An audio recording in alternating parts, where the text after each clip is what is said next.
بسم الله الرحمن الرحيم. ألف لام را. كتاب أحكمت آياته ثم فصلت من لدن حكيم خبير ألا تعبدوا إلا الله إنني لكم منه نذير وبشير وأن استغفروا ربكم ثم توبوا إليه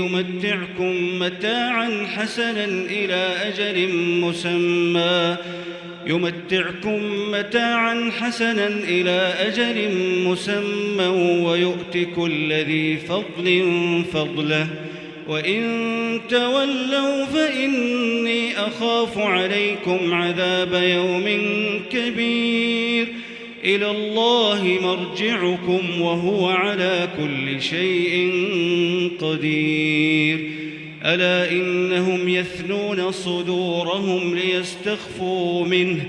ألا حين يستغشون ثيابهم يعلم ما يسرون وما يعلنون إنه عليم بذات الصدور وما من دابة في الأرض إلا على الله رزقها ويعلم مستقرها ومستودعها كل في كتاب مبين وهو الذي خلق السماوات والأرض في 6 أيام وكان عرشه على الماء ليبلوكم أيكم أحسن عملا ولئن قلت إنكم مبعوثون من بعد الموت ليقولن الذين كفروا إن هذا إلا سحر مبين ولئن أخرنا عنهم العذاب إلى أمة معدودة ليقولن ما يحبسه ألا يوم يأتيهم ليس مصروفا عنهم وحاق بهم ما كانوا به يستهزئون ولئن أذقنا الإنسان منا رحمة ثم نزعناها منه إنه ليئوس كفور ولئن أذقناه نعماء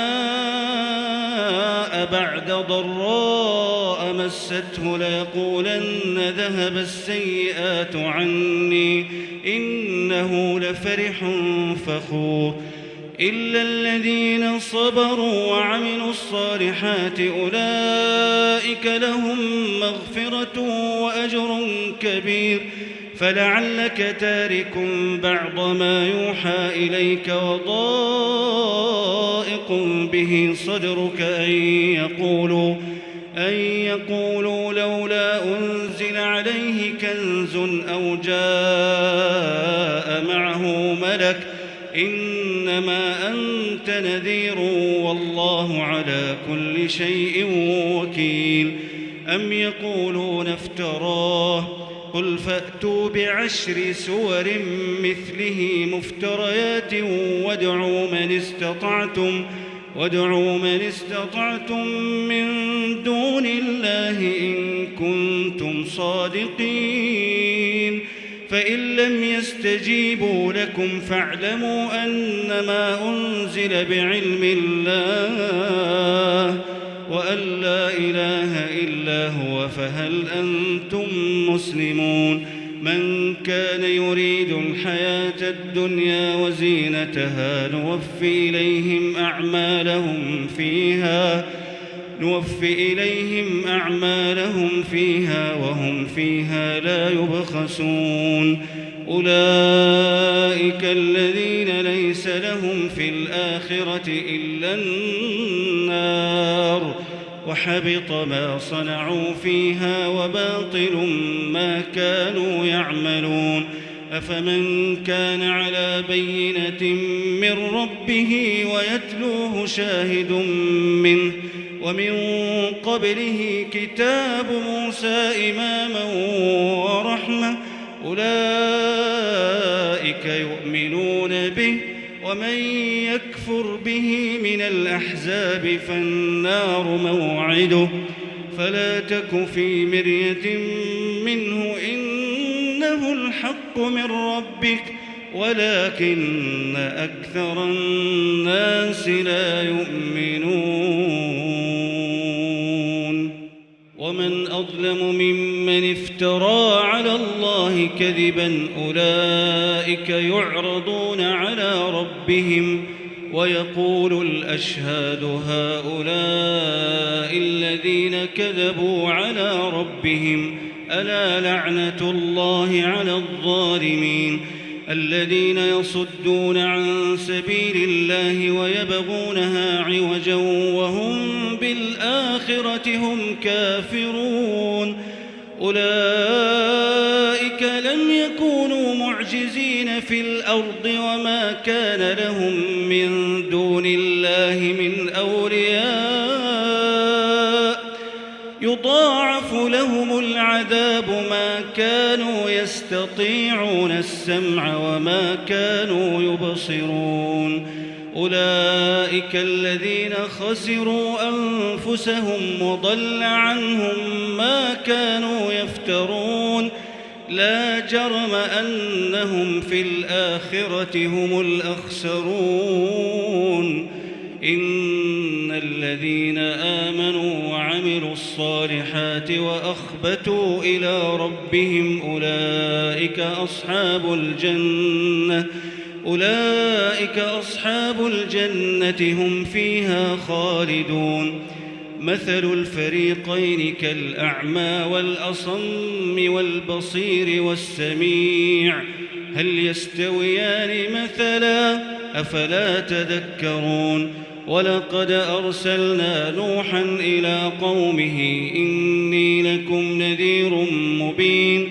ألا تعبدوا إلا الله إني أخاف عليكم عذاب يوم أليم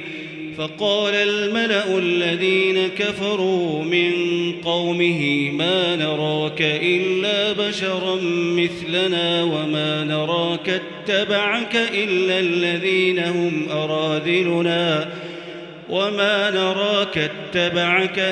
الذين هم أراذلنا بادي الرأي وما نرى لكم علينا من فضل بل نظنكم كاذبين قال يا قوم أرأيتم إن كنت على بينة من ربي وآتاني رحمة من عنده فعميت عليكم أنلزمكموها وأنتم لها كارهون ويا قوم لا أسألكم عليه مالا إن أجري إلا على الله وما أنا بطارد الذين آمنوا إنهم ملاقو ربهم ولكني أراكم قوما تجهلون ويا قوم من ينصرني من الله إن طردتهم أفلا تذكرون ولا أقول لكم عندي خزائن الله ولا أعلم الغيب ولا أقول إني ملك ولا أقول للذين تزدري أعينكم لن يؤتيهم الله خيرا الله أعلم بما في أنفسهم إني إذا لمن الظالمين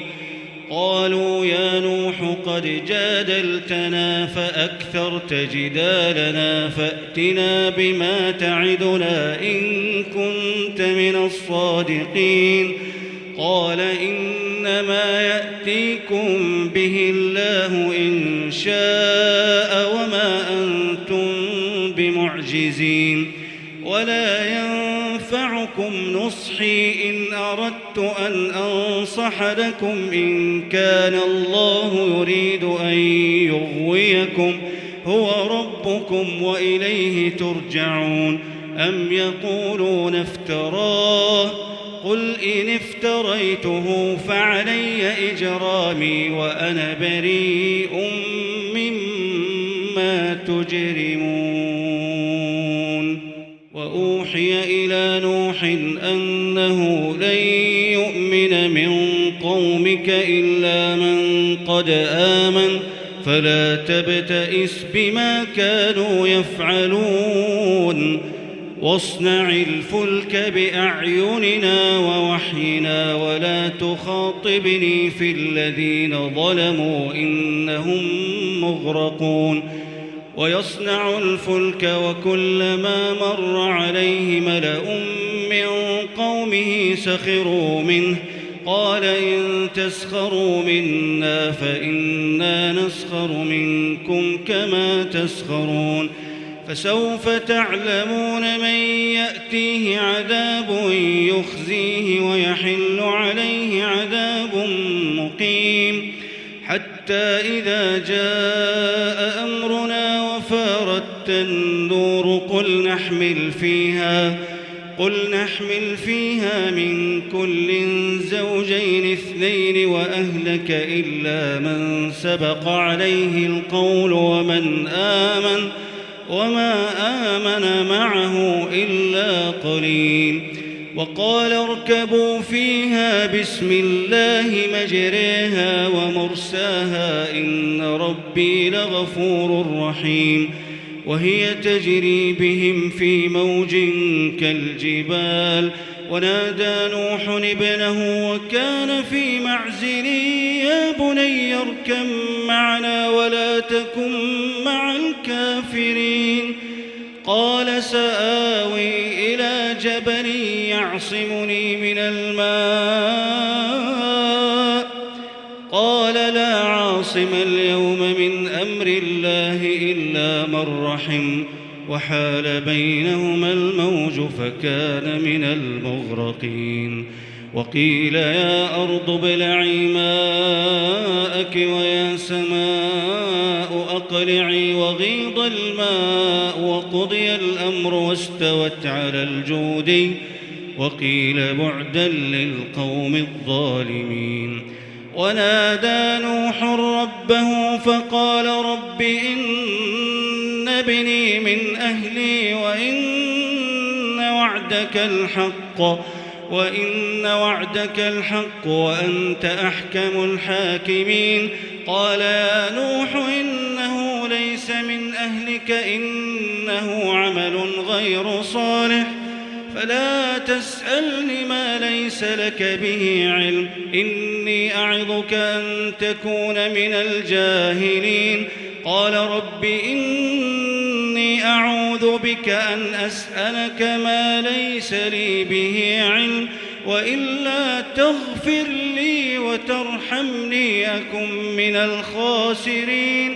وإلا تغفر لي وترحمني أكن من الخاسرين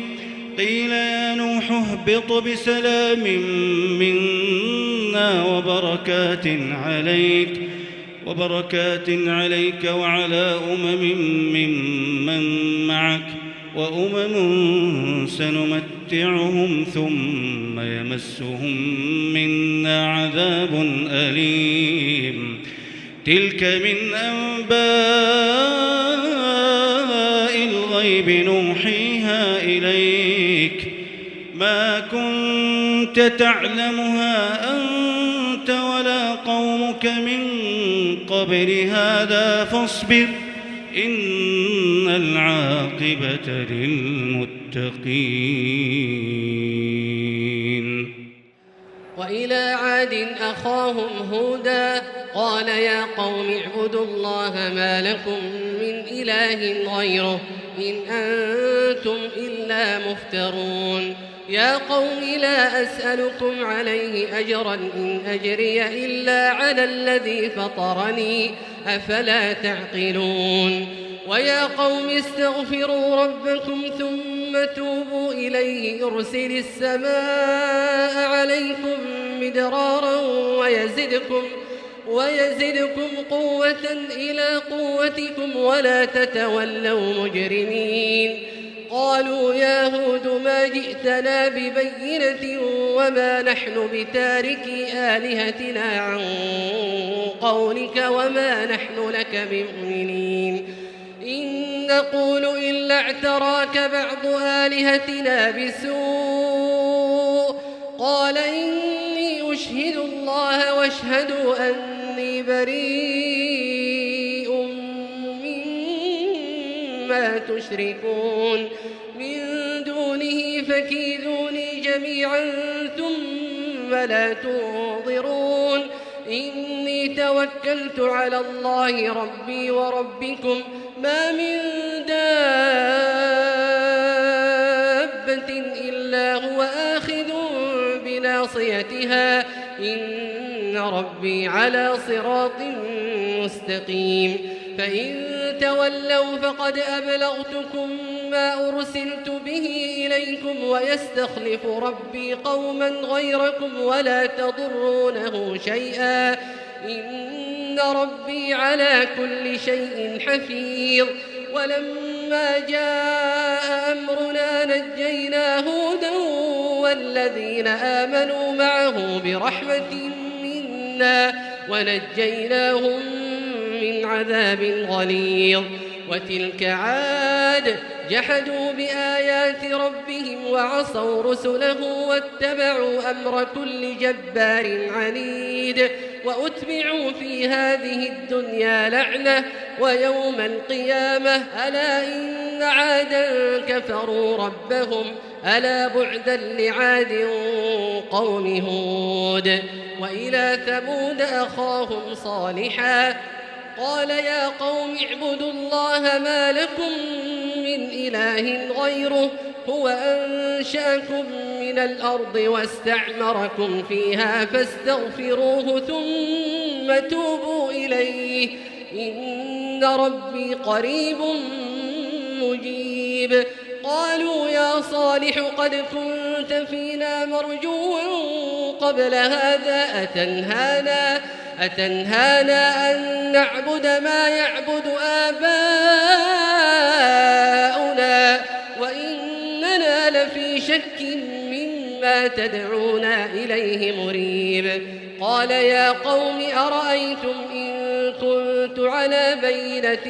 من ربي وآتاني منه رحمة فمن ينصرني من الله إن عصيته فما تزيدونني غير تخسير ويا قوم هذه ناقة الله لكم آية فذروها تأكل في أرض الله ولا تمسوها بسوء فيأخذكم عذاب قريب فعقروها فقال تمتعوا في داركم 3 أيام ذلك وعد غير مكذوب فلما جاء أمرنا نجينا صالحا والذين آمنوا معه برحمة منا ومن خزي يومئذ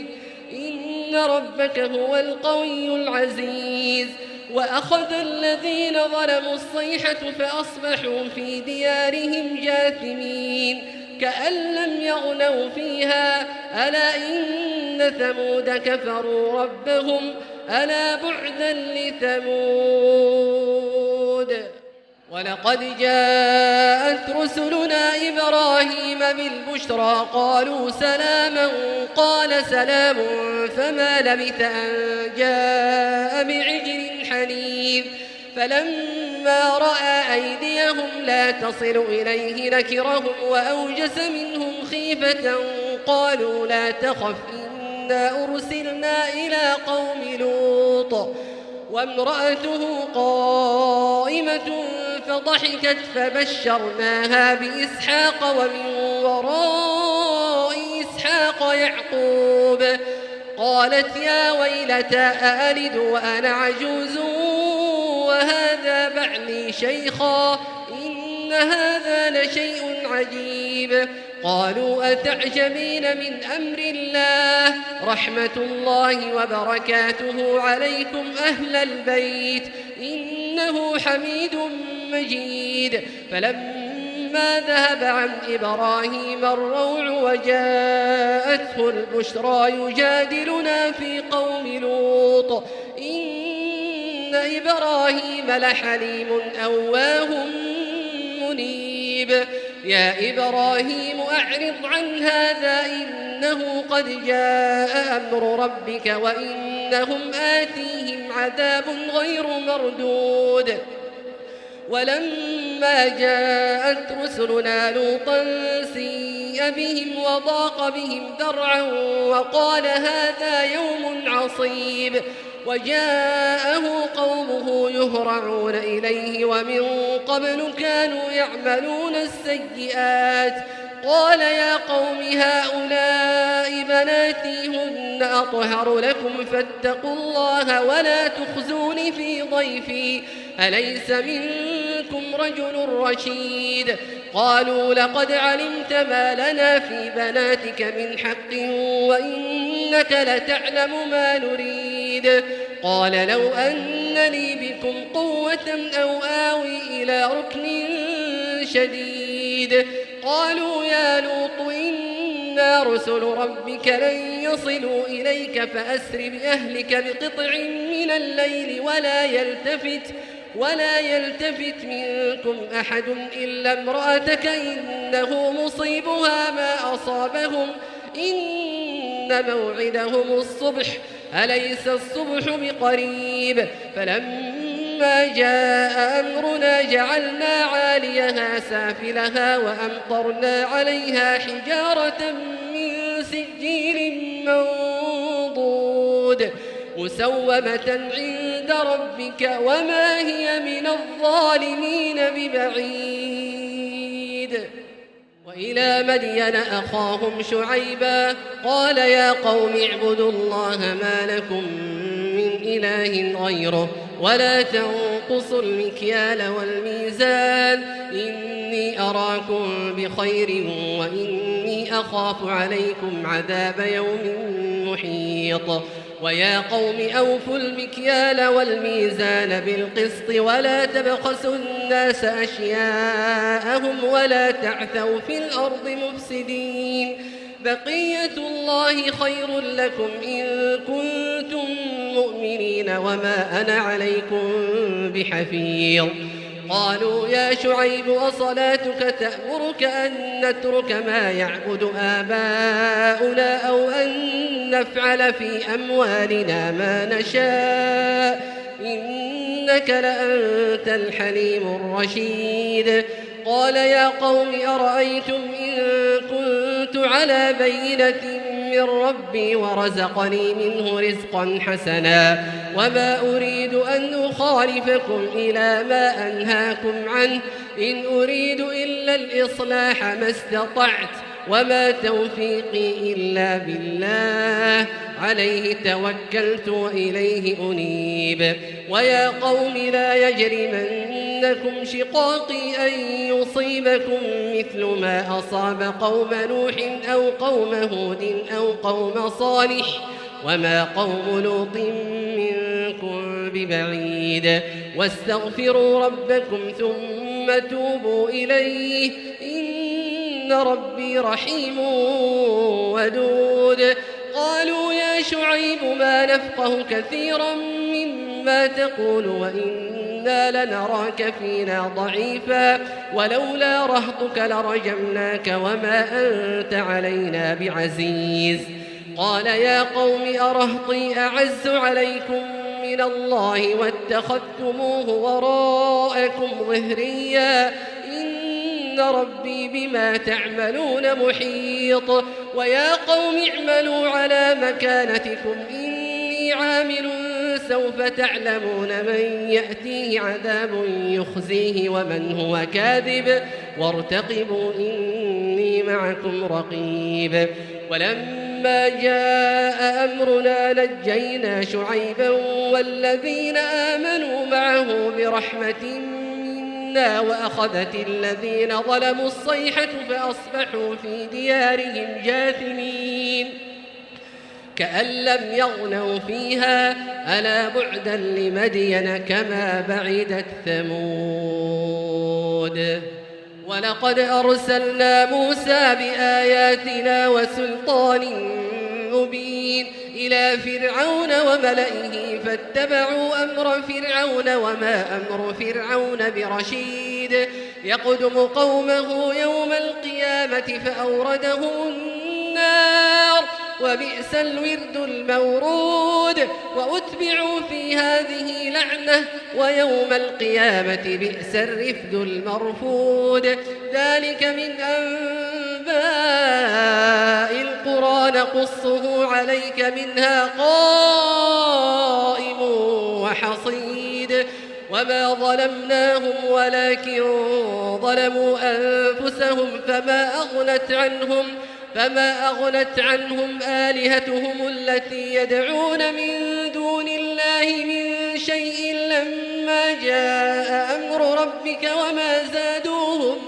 وما زادوهم غير تتبيب. وكذلك أخذ ربك إذا أخذ القرى وهي ظالمة إن أخذه أليم شديد. إن في ذلك لآية لمن خاف عذاب الآخرة. ذلك يوم مجموع له الناس وذلك يوم مشهود. وما نؤخره إلا لأجل معدود. يوم يأتي لا تكلم نفس إلا بإذنه فمنهم شقي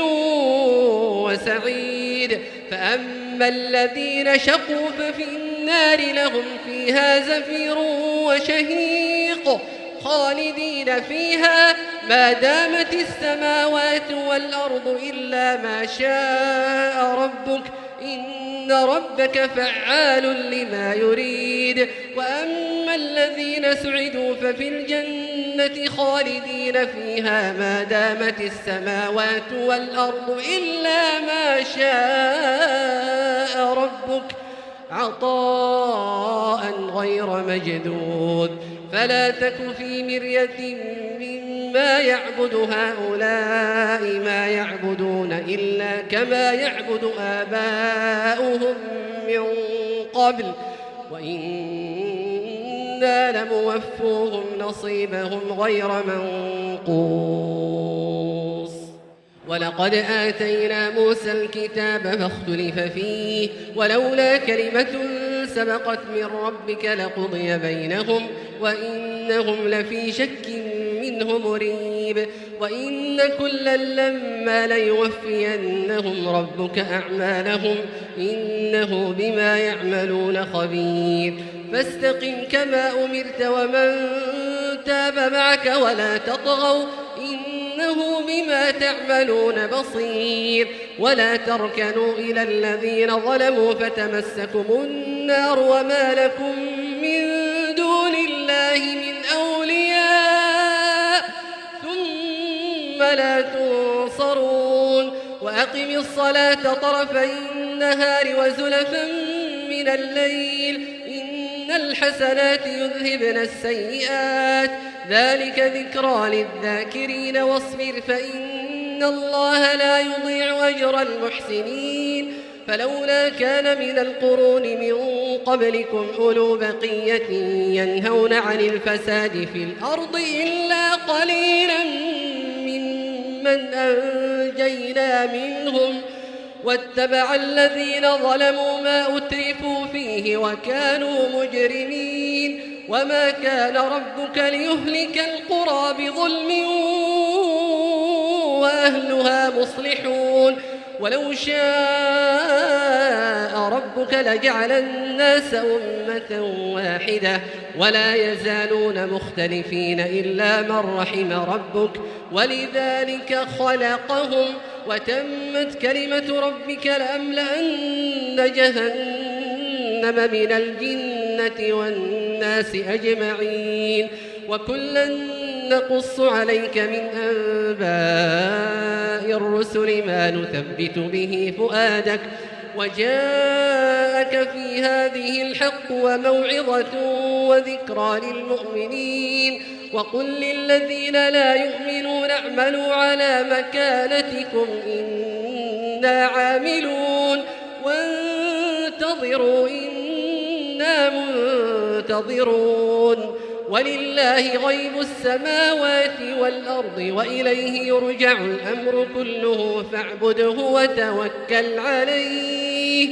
وما ربك بغافل عما تعملون.